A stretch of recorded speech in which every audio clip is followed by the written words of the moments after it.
Everybody knew Amaka on her street, the slim, pretty girl with magic fingers that could transform even the roughest hair into something beautiful. Her salon was her pride, her hustle, her second home.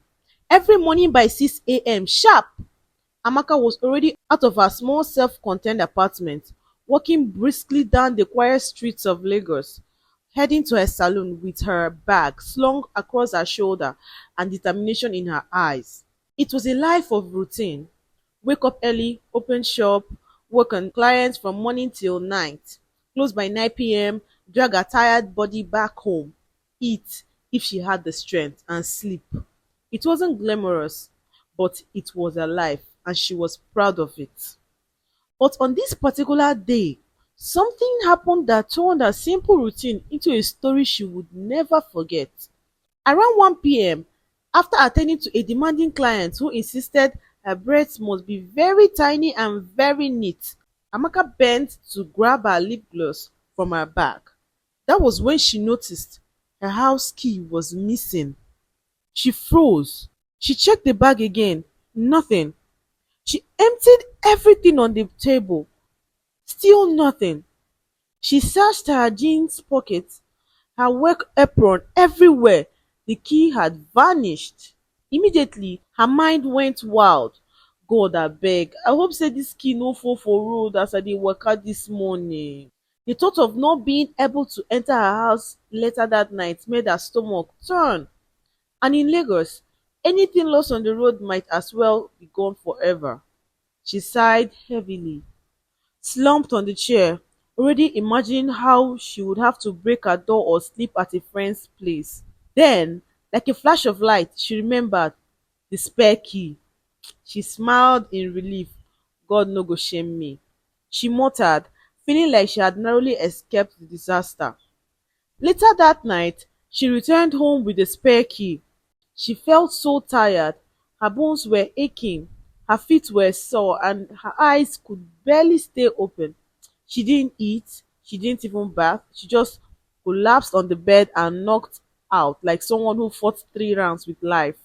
But at midnight, something strange happened. Amaka suddenly woke up, her bladder screaming for release. Half asleep, she staggered toward the bathroom, rubbing her eyes. As she opened the door, she saw something that made her scream and shout with great fear. Standing there was a very tall, huge man. He wore all black and had a black mask covering his face. Before Amaka could even scream properly, the man raised a gun and shot her.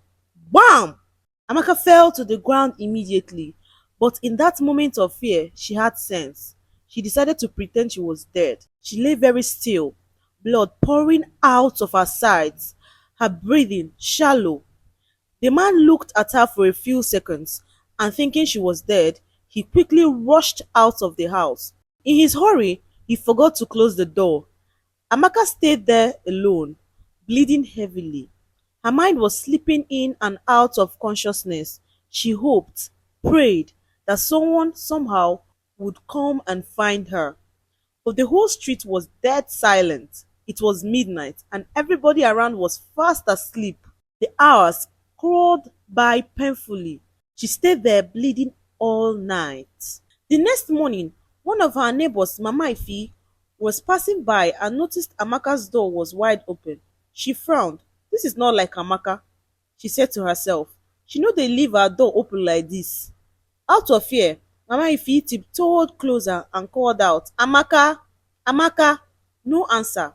She pushed the door wider and screamed. Amaka was lying on the floor, her body covered in blood, her skin looking pale. Within minutes, the whole compound had gathered, everybody shouting and panicking. When they touched Amaka, her body was cold and they noticed she was gone. The neighbors quickly called the police. When the police arrived, they told them to rush Amaka's body to the hospital immediately so they would confirm if she was dead or not. While they stayed back to search the house for clues. At the hospital, the doctors checked Amaka. For a few seconds, everybody feared she was dead already. But then, one of the nurses shouted, She still has a pulse. The doctors didn't waste time. They fought hard and finally managed to revive her. But Amaka was still very weak and in a critical condition. Meanwhile, back at her house, the police were busy searching every corner. That was when they found something, a small ID card tucked between the bathroom door and the floor. It was an ID card belonging to a man. They immediately traced the man and arrested him. After hours of questioning, the man confessed everything. He said he was sent by another woman, Amaka's fellow hairdresser on the next street. The woman had been jealous of Amaka for a long time because customers always preferred Amaka's salon. They said Amaka's hand was lighter, her work was better, and her prices were fair. Jealousy burned in her heart until she finally decided to get rid of Amaka. She planned everything. She sent one of her friends to pretend to be a customer at Amaka's salon. While Amaka was busy making the woman's hair, the woman quietly stole her house key from her bag without her knowing. That was how they were able to break into her house. But God passed them. In the end, both the woman and the man she hired were arrested and charged to court. After some months in the hospital, Amaka finally recovered. She went back home, grateful to be alive.